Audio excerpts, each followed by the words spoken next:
We have a special guest. He spoke at UBC last night, as a matter of fact. Andrew Winston is with us, the author of The Big Pivot. Yes, thank you for coming in this morning. You said you're heading out right after this interview. It's a quick turnaround. I'm glad to be here, though. And you'll have to spend an extensive amount of time at the airport. That's good. But it's a nice airport, so... Yeah, you'll enjoy it. So, right. Andrew is most famous for working with a number of Fortune 500 companies and trying to get how they can understand and merge, their bottom line with also making sure it's green technology, and that's what you're famous for. So how do they do that and still, because they love the environment as much as everybody? Well, I think there's this big misperception that going green costs a lot of money. That's kind of what I spend my time and energy fighting, I guess, is that idea. And in reality, at its core, being green just means doing more with less. I mean, that's kind of the most basic. So things like using less energy, that just saves money, and using less resources, being more, material resource efficient, that just saves money. It's good for business. This is, and it's also a source of innovation for companies. They can think differently about how they solve their customers' problems,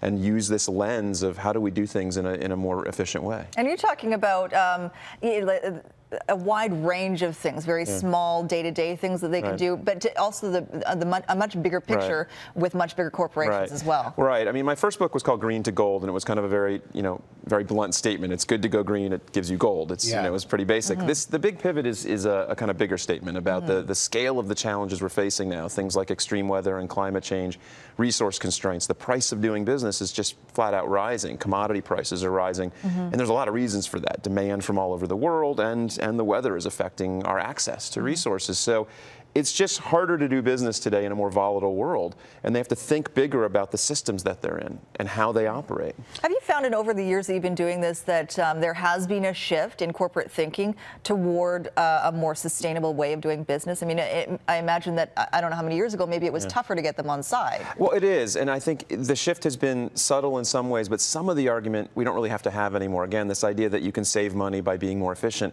that was argued until not that long ago, and now I think most big companies I interact with and deal with, they get that. They kind of get that. But it is about these larger problems to say, well, how do I as a company deal with climate change? What does that mean?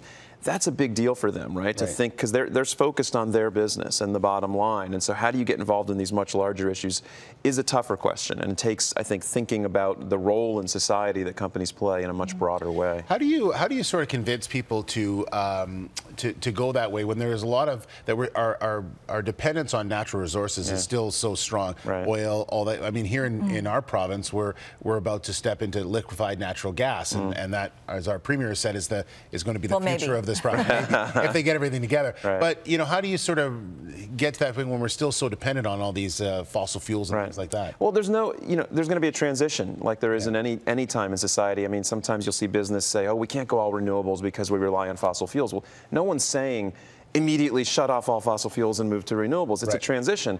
And we've transitioned through many technologies in the past, and that is hard on some former technologies, but we don't have electric typewriters anymore. We don't have horse and buggies anymore.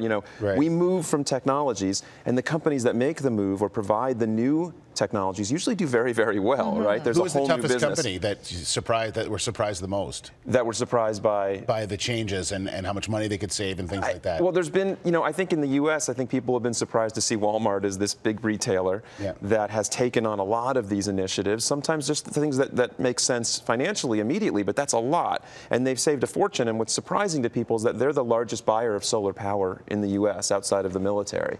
And it's not a huge percentage of their energy because they're so big. But it's on 1,300 stores now. They have solar panels, and they're moving on this very quickly.